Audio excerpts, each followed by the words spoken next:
he wants to communicate.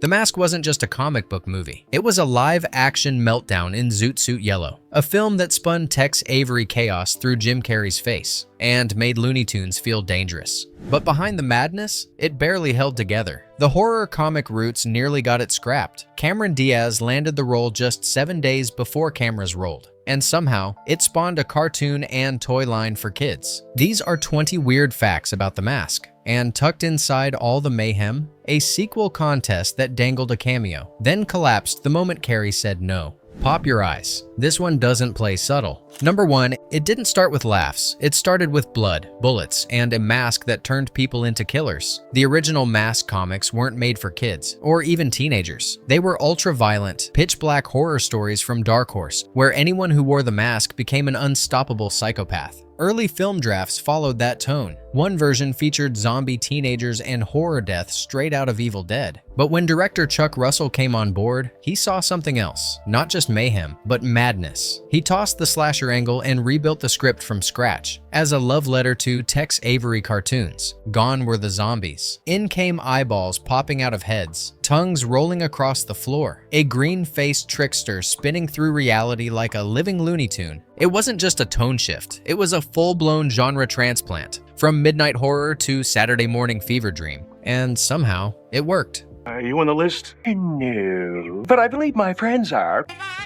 Franklin, Grant, and Jackson. Number 2. Hollywood development hell? The Mask skipped it entirely. Writer Mike Werb was known for wild, offbeat ideas, and when Chuck Russell handed him the reins, Werb sprinted. He wrote the entire Mask screenplay in just 6 weeks, leaning into surreal logic, cartoon chaos, and screwball romance. His script turned the violent comic into something strange, sweet, and completely unpredictable. Even crazier, New Line said yes, before Carrey had even become famous. They loved the tone, they saw the budget, and they pulled the trigger just 2 months after the script was submitted. In a town where comedies sit in limbo for years, The Mask moved at warp speed, because sometimes the weirdest ideas don't just get through, they fly straight to the top. Number 3. He wasn't a movie star, not yet, but Chuck Russell didn't need a hit to see what was coming. While casting The Mask, the studio was flooded with names, safe bets, familiar faces. But Russell had already seen early footage of Ace Ventura, and that was enough. He said Carrey moved like animation in real life, that his body could bend the laws of physics without a single visual effect, that the script didn't need rewrites, it needed Jim Carrey. So they rolled the dice. They cast him before Ace Ventura even hit theaters, before anyone knew who he was. And when the world finally caught up, they didn't just find a rising star, they found someone born to wear the mask. You know anything about the disturbance last night? Disturbance? She unloaded a couple of rounds of 20-aught buckshot 5 feet from your door. He put that right in my floor, then he jumped out the window. Are you writing notes? Right? Impossible. Those pajamas are impossible. This actually happened. Number 4. He signed the contract just in time. Because if Jim Carrey had waited a few more weeks, the price tag would have been very different. When The Mask locked him in, Carrey was still just the in-living color guy, a TV sketch comic known for rubber limbs and fire marshal bits. He had buzz, but no Blockbuster. So New Line offered him $450,000, a decent payday for a rising name, but nowhere near star money. And then everything changed. 2 weeks after signing, Ace Ventura, Pet Detective exploded into theaters, and so did Carrey's value. Practically overnight, he became the most in-demand comedy actor in Hollywood. By the time Dumb and Dumber came around later that same year, he was pulling in $7 million per film. New Line couldn't renegotiate. They were locked in. So when The Mask hit theaters, riding that wave of Ace Ventura mania, it looked like a brilliant casting move. But behind the scenes, they had struck gold right before the market spiked. $450K for a performance that made the movie iconic, and turned Carrey into a global phenomenon. Number 5. She had no credits, no training, no time. When Cameron Diaz walked into the audition for The Mask, she was a 21-year-old model with zero acting experience. Just a headshot, a smile, and a little luck. The studio wasn't convinced. They wanted someone known, Their top choice? Anna Nicole Smith, a rising bombshell with name recognition and a Playboy cover to her name. But director Chuck Russell had a gut feeling. He saw something different in Diaz. Not just beauty, but presence. So he took the risk. She was cast just 7 days before cameras rolled. No prep, no time to train. They threw her straight into one of the biggest comedy roles of the year, opposite a wild, unpredictable Jim Carrey at the height of his chaos. And somehow, she held her own. That first entrance, red dress, slow motion walk, jazz club heat, wasn't just a debut. It was a star being born, from complete unknown to instant icon in one take. Kiss me, my dear, and I will reveal my croissant. I will dip my ladle in your vicious walls. She is so coy. I love it. Number 6. It wasn't in the script. Who can? Somebody stop me. Sorry, wrong pocket. The original screenplay gave him structure, but the punchlines, the rhythms, the weird little left turns, all improvised. He pushed scenes further, louder, stranger. He turned Stanley Ipkiss into a human cartoon and The Mask into something no one had seen before. The crew couldn't keep it together. Take after take had to be redone because people behind the camera were laughing too hard to stay quiet. And that wasn't chaos, that was power. Because when Carrey took control of the scene, the only thing the director had to say was, keep rolling. Number 7. Before he wore the mask, he wore polyester. At just 16, Jim Carrey made a decision most teenagers wouldn't dare. He dropped out of school to chase stand-up, not with fame in hand, but with a flicker of talent, and 2 parents who believed in him whether he soared or crashed. His father, a musician turned accountant, helped him write his first routines. His mother, she stitched him a costume, a bright yellow suit with long tails, stitched from cheap polyester and blind optimism. It wasn't fashion, it was faith. That very first night at Comedy Club, Carrey stepped on stage in the blazing yellow outfit. Nerves shaking, jokes locked in, heart wide open. And it bombed. Silence, blank stares, the kind of cold that makes you question every dream you've ever had. But that night wasn't the end. It was the beginning. That yellow suit, cartoonish and loud, became part of his DNA. It reminded him who he was and what he was risking. Years later, when the costume designers for The Mask asked what Stanley Ipkiss should wear, Carrey didn't hesitate. He didn't invent the look. He remembered it. The suit in the film, it wasn't some studio creation. It was a tribute to the kid who bombed in Toronto, to the parents who believed anyway, to the suit that screamed, go big or go home. And this time, the audience laughed. Number 8. The visual effects team had a plan. Every gag, every eye pop, every head spin, they had it mapped out in code. Until they saw Jim Carrey move. He could stretch his mouth wider than the software, twist his spine like a spring, raise his eyebrows higher than any animator could draw. The team at ILM quickly realized they didn't need to enhance him, they needed to keep up with him. And just like that, entire scenes were rewritten to use fewer effects and more Carrey. The result? $1 million savings, and a movie that looked more alive than anything digital could fake, because no amount of CGI could compete with the human cartoon already standing on set.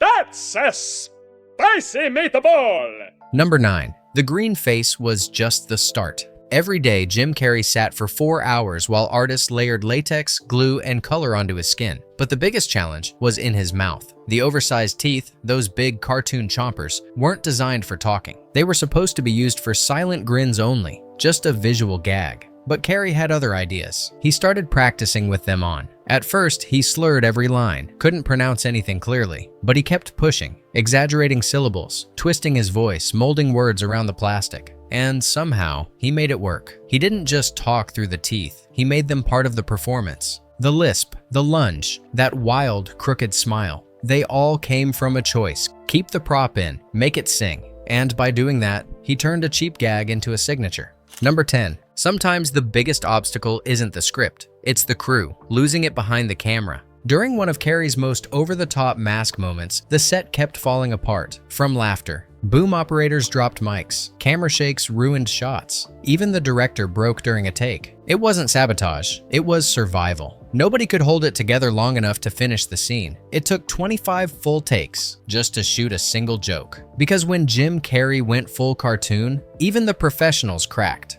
I'm gonna prove it to you. Just sit back and enjoy the ride, Mr. Expert. You don't scare me, Mr. Ipkiss. Go right ahead.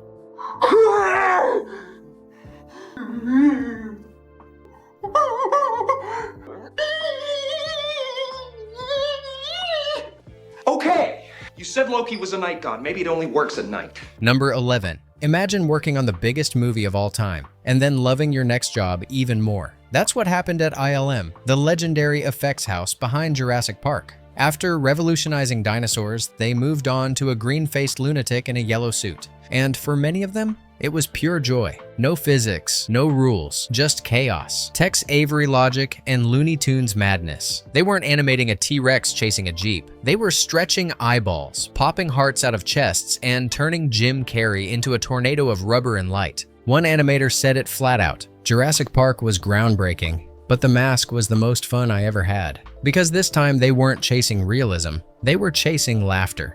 Number 12. It's easy to miss behind the chaos and cartoon mayhem, but Stanley's Auto Shop has a secret history. That garage where he fixes cars? It's not just any set. It's Fire Station Num 23, the same historic Los Angeles location used for the original Ghostbusters. The arched brickwork, the old school doors, the cinematic bones were already there. And while The Mask didn't fill it with proton packs or slime, it still became a place where weird things came to life. One movie caught ghosts, the other unleashed a living cartoon. Same building, same movie magic, just a different kind of supernatural. Number 13. Max the Jack Russell Terrier didn't follow commands, he followed cookies. Stanley's dog, Milo, wasn't some Hollywood-trained show pup. He was smart, yes, but he was food-driven to the extreme. Every head tilt, every jump, every bite the mask moment was powered by one thing: Fig Newtons. The crew kept pockets full of them. They hid treats around the set. And somehow, Max pulled off stunts most animals couldn't fake. From complex action choreography to wearing the mask itself in the finale. And when he leapt into Carrey's arms on cue, no CGI, just pure Fig Newton motivation.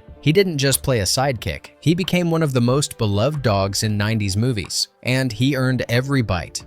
Number 14. That Cuban Pete number, all hips, maracas, and hypnotized guards? It looked like chaos, but Jim Carrey made it look effortless. What the audience didn't know was, he couldn't hear a thing. The club set was deafening, extras shouting, lights blaring, stagehands yelling cues. There was no music, no beat, no playback. Carrey performed the entire sequence in silence. He drilled it until every step lived in his bones, every cue hit by instinct alone. And when they finally dropped the track in post, it synced perfectly, because Carrey didn't need to hear it. He was the rhythm.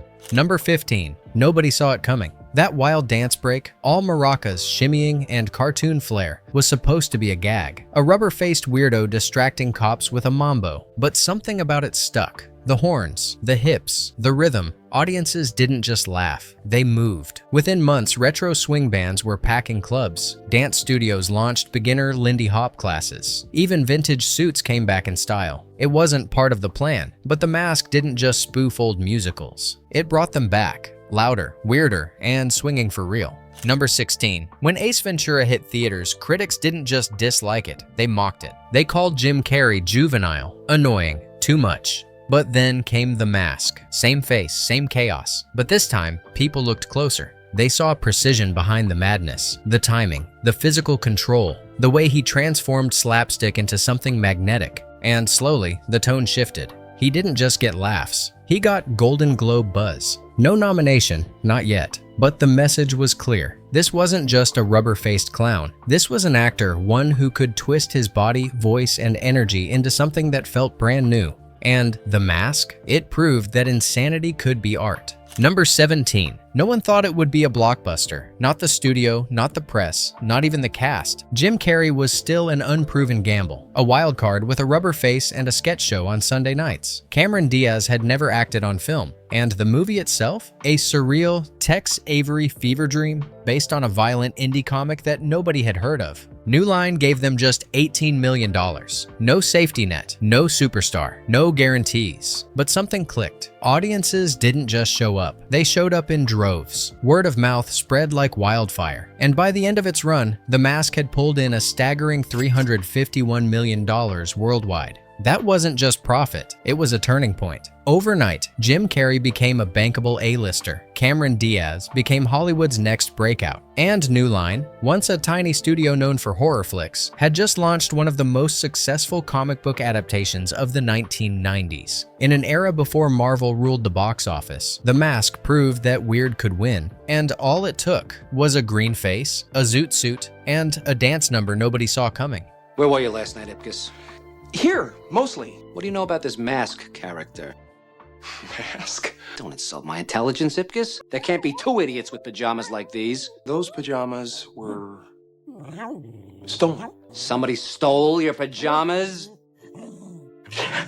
Number 18. It was never meant to be for kids. The original Mask comics were brutal, gory, twisted, and the early script almost as dark. Executives assumed it'd be rated R. They were ready to lean into blood and chaos. But Chuck Russell had a different vision. He saw Tex Avery, not Tales from the Crypt. He wanted slapstick over splatter, color over carnage. So he fought. Not to make it tame, but to make it timeless. A tone that let teenagers in the door. A rating that said fun, not forbidden. And it worked. PG-13 gave The Mask the reach it needed. Not sanitized, just smart. And just absurd enough to sneak past the censors. Wearing a big green grin.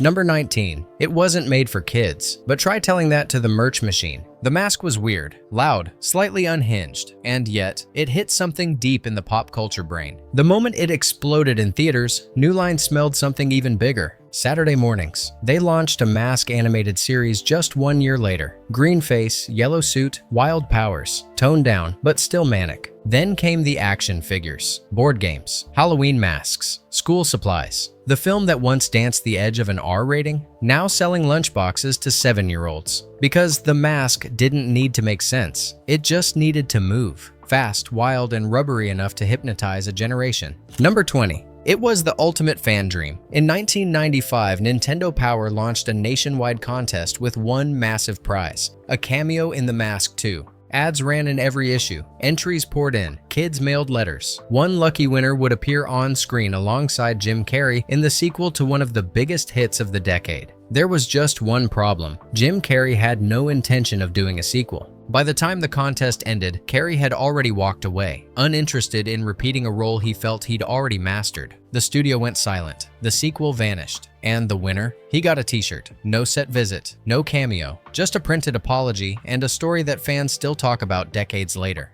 When Son of the Mask finally came out a full decade later, with no Carrey, no charm, and no cameo, the contest had become a punchline, a wild ride that began with a golden ticket and ended with a silent phone and a broken promise. The kind of Hollywood contest where the dream was real, but the sequel never was. Bonus fact: the green face, the zoot suit, the screaming catchphrases. On screen, The Mask looked like pure chaos, but beneath all that cartoon mayhem, it almost made Oscar history. In 1995, the Academy took notice, nominating it for Best Visual Effects, and for good reason. ILM had turned Jim Carrey's elastic performance into living animation, prosthetics, digital trickery, hand-drawn madness. It was groundbreaking. But the statue went to Forrest Gump, not because it dazzled more, but because it dazzled quietly. Where The Mask had a dog wearing the face, Gump had a floating feather. The irony didn't stop there. Jim Carrey got Golden Globe buzz for his performance and a Razzie nomination for Worst New Star. Same actor, same role. One called it genius, the other called it garbage. And maybe that's The Mask in a nutshell. Too weird for the rules, too bold to be ignored. Forever trapped between critical chaos and cultural glory.